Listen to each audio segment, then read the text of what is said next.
Good, good middle of the night. This is John Gregor Presco coming live from Springfield, Oregon, and this is the Midnight Worry Show. And I believe I woke up just before 5 a.m. It's now 5:45 a.m. And I lie there in the dark composing my platform for running for governor of Oregon. And so it's still fresh in my mind, and I was composing. Sometimes I will wake up in the middle of the night and start composing from my blog, Roy Rosemont Press, and I'll go back to sleep. But when I get to that much composing, it's best to get up and start writing articles for my blog. Um, First of all, my heart goes out for the people of Ukraine. I know that we're up all night worrying. I believe a lot of millions of people all over the world have worried through the night, perhaps woken up and worried about the possible invasion by Putin of the Ukraine. And this is not the way to do things. Uh, we are moving into cyberspace where everybody can have it their way. And to get into these horrific tug of war over the levers of control and power, including our own politics, uh, there's got to be a new way of doing this. It's not working. There's too much contention. With that in mind, I'm going to begin by saying I propose that a replica of Pacifica that was made by Ralph Stackpole for the uh, expedition on Treasure Island in the San Francisco Bay, where I grew up and where I was born, should be put on the corner of 13th Street and, well, let's say the top of 13th Street, right where it ends, and a walkway onto the campus of the University of Oregon begins.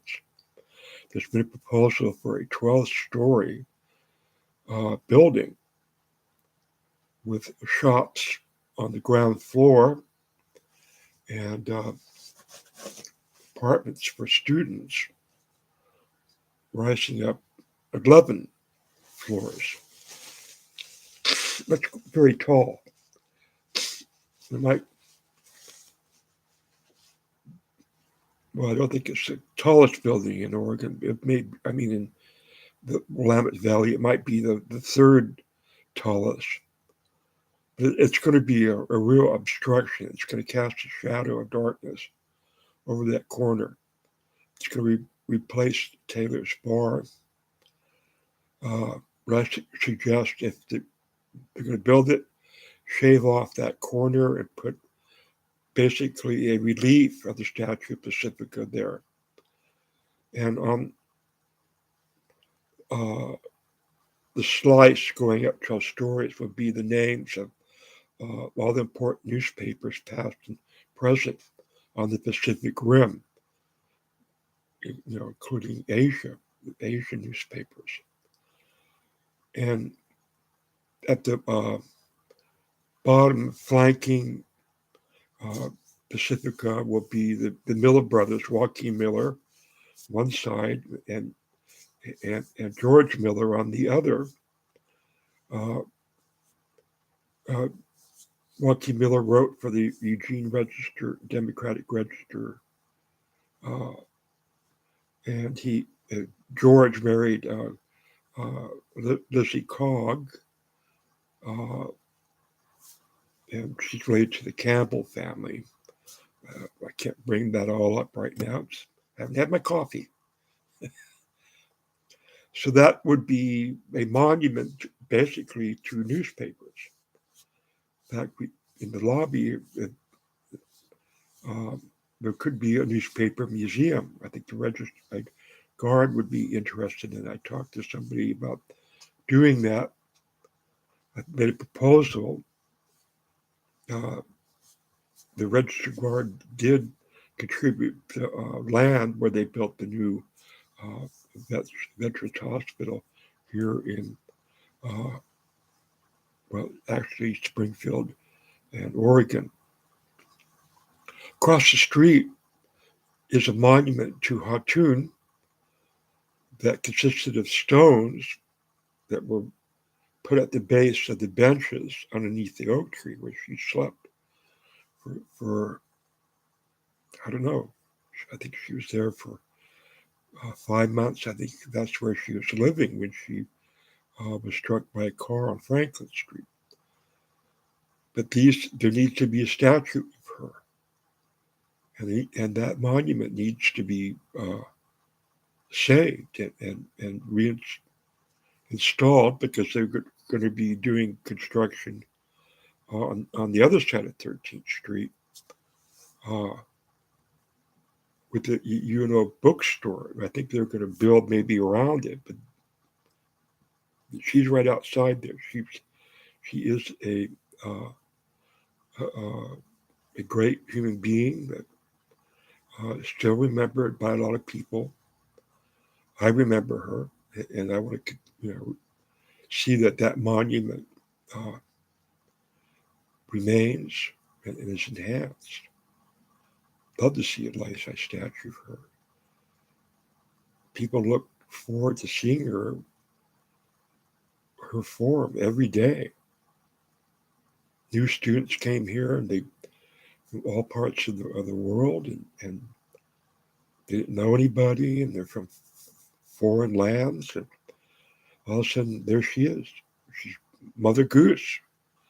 She's talking to people like she's known them all their lives and giving them advice. The students go, okay, thanks, wonderful. Brings tears to my eyes, and I'm going to contact Officer Ellis and see if he would help.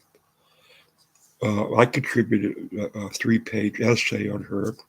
It was all in the book. And so the stones that are on that corner came from the book, the contributions of people's writing. Right. So the other thing is, Governor, I'd like to see happen is 13th Street named Madden Street. Let's just say 13 is an unlucky number. Oregon, maybe Oregon, it's been very unlucky in a lot of its projects, but definitely Eugene. Just every time they come up with something, we're going to build this, yay! And people go, oh no, it's another proposal to make something. Like the fountain and the mall. They had that fountain down there on Broadway, and everybody fell in love with it. I remember the loggers, families would come down to Eugene, kids would play on this modern fountain, climb all over it, big logger guy. I guess it's just what we get for our money, for our taxes. I guess this is something modern. We got to get a record of this before these people die. This dialogue. I used to live up in Blue River. The country people would have about the city people and what was going on in Eugene. Coming to town, my sister and her brother-in-law built a geodesic dome on the property of John Allensworth, who owned the Log Cabin Inn. And Jim Dundon's brother Michael came from Rhode Island, and he built a little home there. And I stayed there for a couple of months.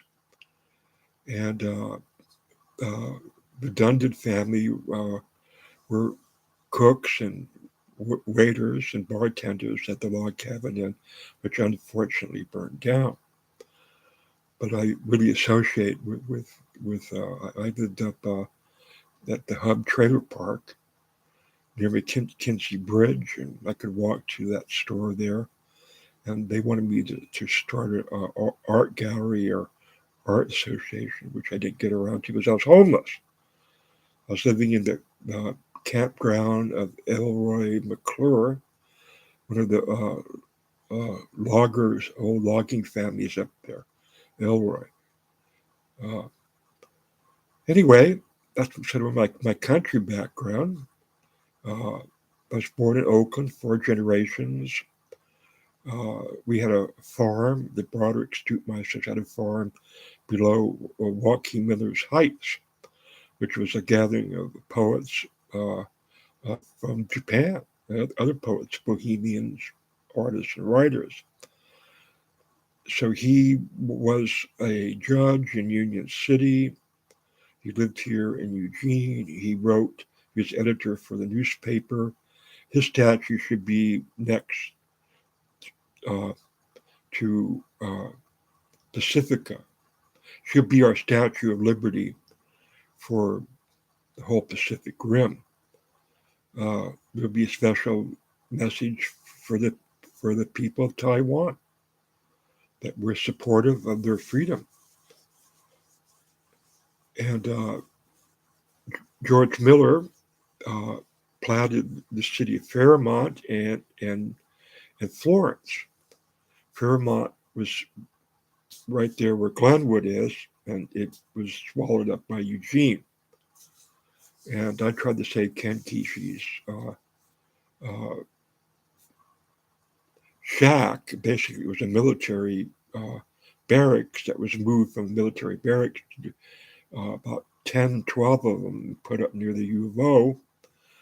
And that's where Ken Kesey lived, and that's where he worked on a essay about the Klamath River Indians that became One Flew Over the Cuckoo's Nest. So where I'm at that, I suffer from mental illness, and I've been in therapy for a couple of years. And I left off with my therapist saying, I don't know how you survive. And it was quite shocking to hear that. A professional person, but survive I have. And I feel obligated to share that with my fellow Oregonians. There are a lot of Oregonians and people all over the world that suffer from mental illness. And I'd like to see Oregon become a capital for the study of mental illness. That would be in itself another monument to Ken Kesey in his famous book. But this has to be done. We have to start dealing with this. And every year, everybody says, well, we're going to appropriate more monies because there are so many Americans, millions and millions, suffering from mental illness, and I'm one of them. I've been disabled most of my life. And of course, I felt guilty for that, but no longer. I had a horrific upbringing. I was put to work when I was 8, 9, 10, 11, 12, working in the produce market in Jacqueline Square. Was 12 hours with a very brutal father. I'm not even going to talk about my mother. She went with David Errol Flynn, and her father was a famous writer. Well, he had famous friends, Dashiell Hammett, and other Black master writers that camped on the Anacapa Islands. She was born in Ventura. So I came up here back up here. I lived here in the 70s, and I went back to Oakland, and I came back in 1986, 87 to get into Serenity Lane, the New Hope program. And I have 35 years of sobriety today. Yay. So I'm dealing with my mental health with good people, and I went to professionals in dealing with my alcoholism. And all members, my 6 members of my family suffered, including my famous sister, Christine Rosamond Benton. And she married Garth Benton, the uh, third cousin of the artist Thomas Hart Benton, the grandson of Senator Thomas Hart Benton, and related to Jesse Benton, who married John Fremont, the founder of the Republican Party.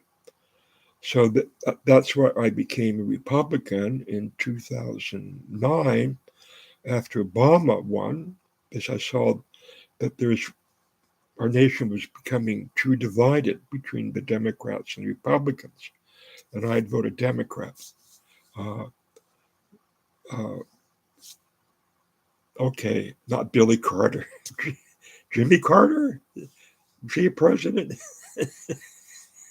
Sorry, but he was the first person I voted for, was Jimmy Carter. Okay, so we got Madden Street. Now we're going to go over to Franklin Street, which should be named um, Harry Lane, after the son of the Confederate candidate for vice president, Joseph Lane.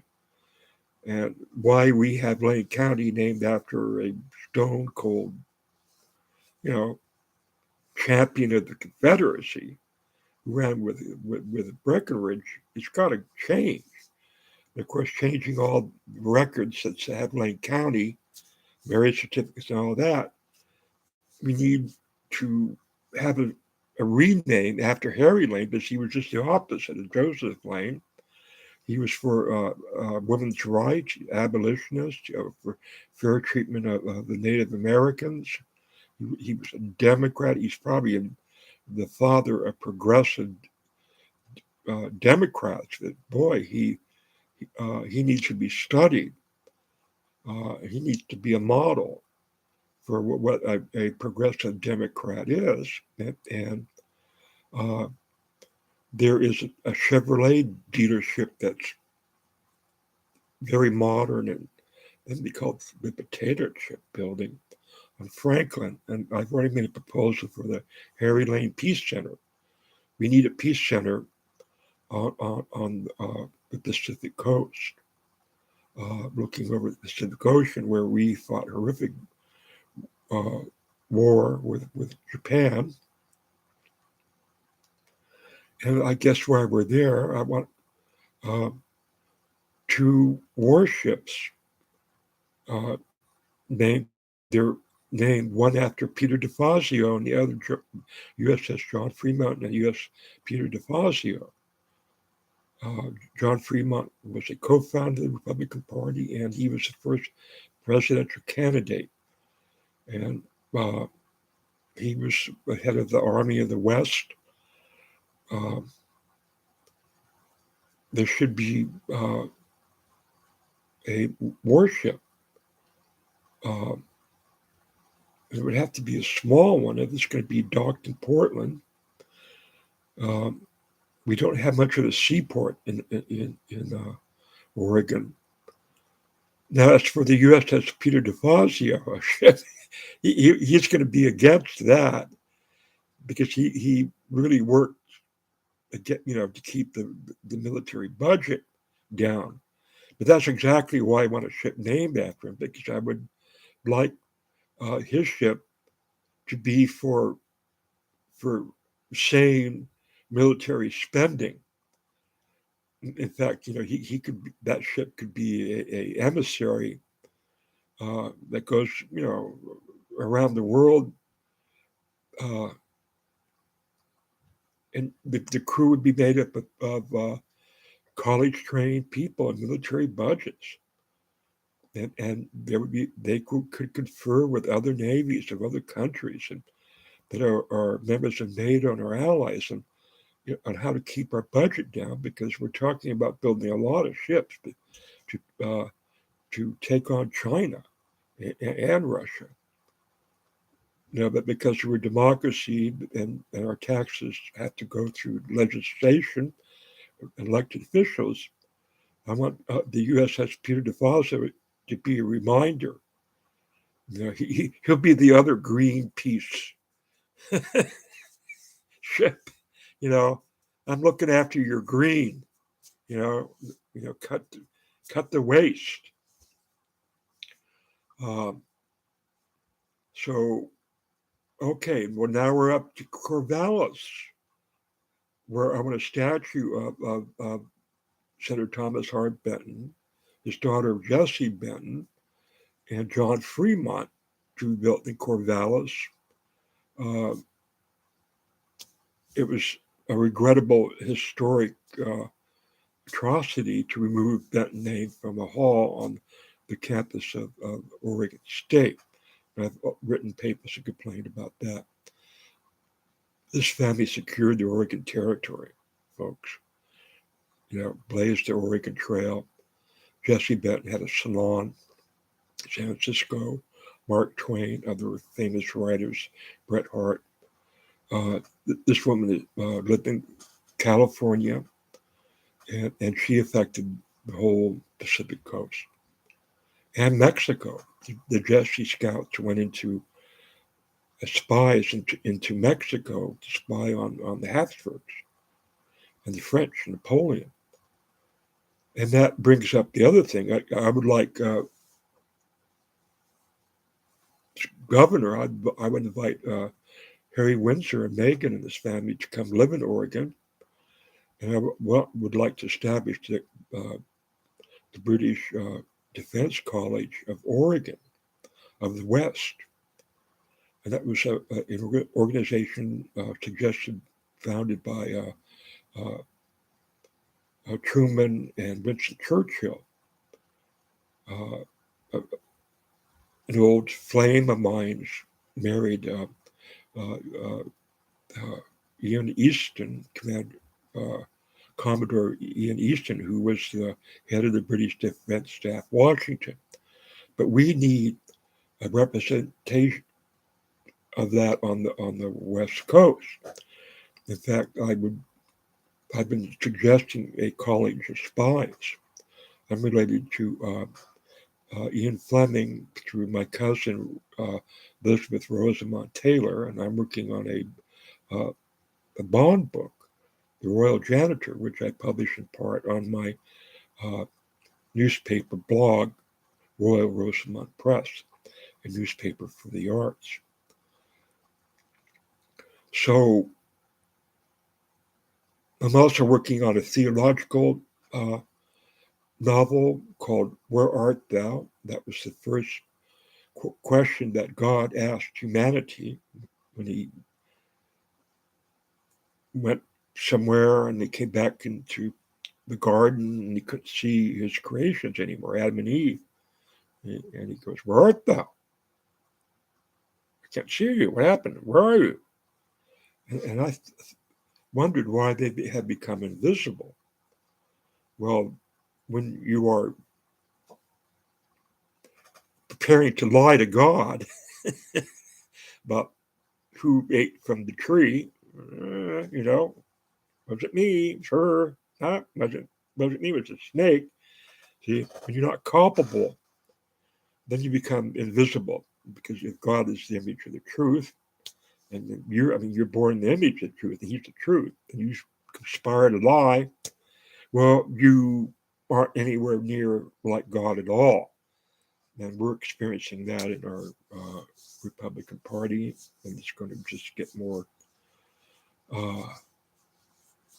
terrible, just terrible.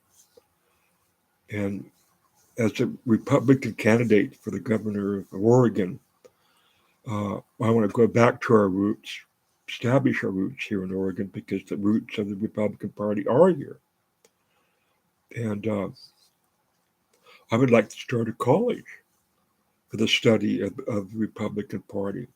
Because I agree, and I'm going to, say her name, but Nancy Pelosi said, we need a strong Republican Party.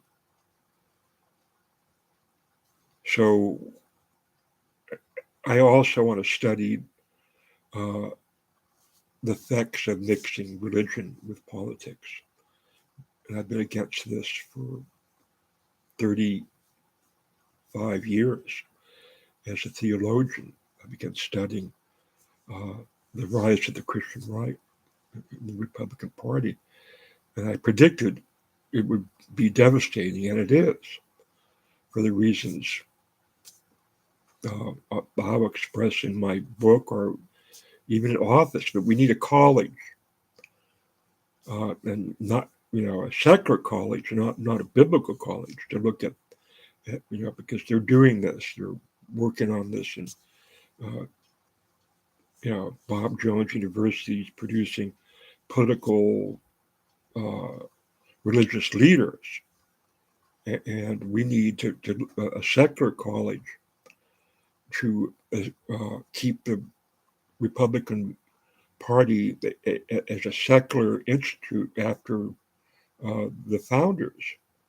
And several of my grandfathers are Turnverein Germans, and one looks to be a 48er who came around the Cape and the 6 portable houses in 1848 and put them in Belmont, California. Carl Janke is a co-founder of Belmont, California. He started a Turnverein Hall in San Francisco. So when I'm talking about, did I mention the School of Spies? Add it up. I'd like to see 2 warships, the USS Peter DeFazio, the USS John Fremont, and a university so we can produce, people that enter into the U.S. intelligence field. And this would be in coordination with British intelligence right here in Oregon, folks. So just take a look back. We got a big they tore down Pacifica, and the Navy used her for target practice. She needs to be put back up. We need to honor the free press and newspapers all over the Pacific Rim. We need to honor people that helped develop the newspapers here in Oregon. We need to honor homelessness. We actually need a college for the homeless, so Oregon can create the cookie cutter pattern to help all the homeless cities that are suffering from homeless. We could be at the head of that, and we need a basic college that produces people to help with mentally ill.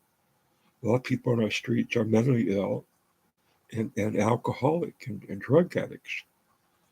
And so that's where I'm running, because I've overcome alcoholism and I was one of the original hippies. I'm against drugs. I'm not, I'm not for them anymore. But I'm surely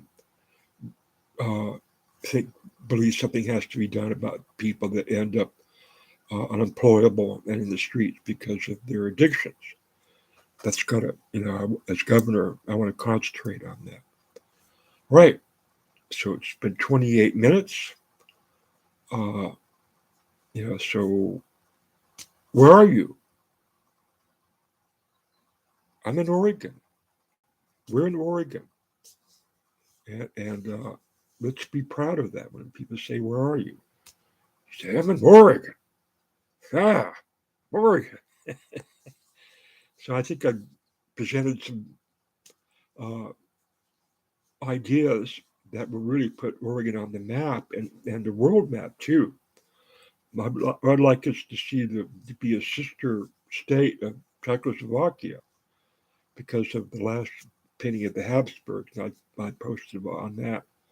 But I'll get Czechoslovakia needs a friend in the West, and I think Oregon should reach a hands across the water and say, brother, sister, we're with you in more ways than just member of NATO. We're culturally with you.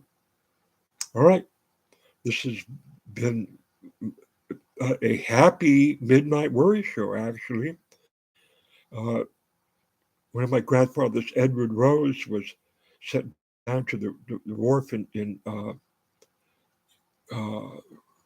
in England and with a paper to hand the captain of the ship, and he was like 12 years old. And the captain says, "Let me give you a tour of my ship here."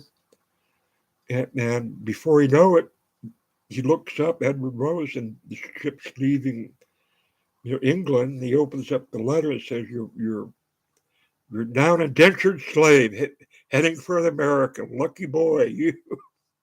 Oh, your parents say, they'll show up once you get established. Really, my parents will come to America where I'm going. Oh yeah, sure. Well, Edward waited, worried. Probably woke in the middle of the night. Where are my family? Are they coming? Well, they never showed up. But he started he became a cobbler, worked on shoes, made shoes in Indianapolis, and Americans, who founded this country had a lot to worry about. Are the Indians going to attack tonight? I don't know. Is the witch hunt going to start? I don't know. So I promise you, if I don't win the nomination as governor of Oregon, I'll still be worrying for you. I'll be worrying away in the midnight. Okay, take care. Have a blessed day. Don't worry, be happy.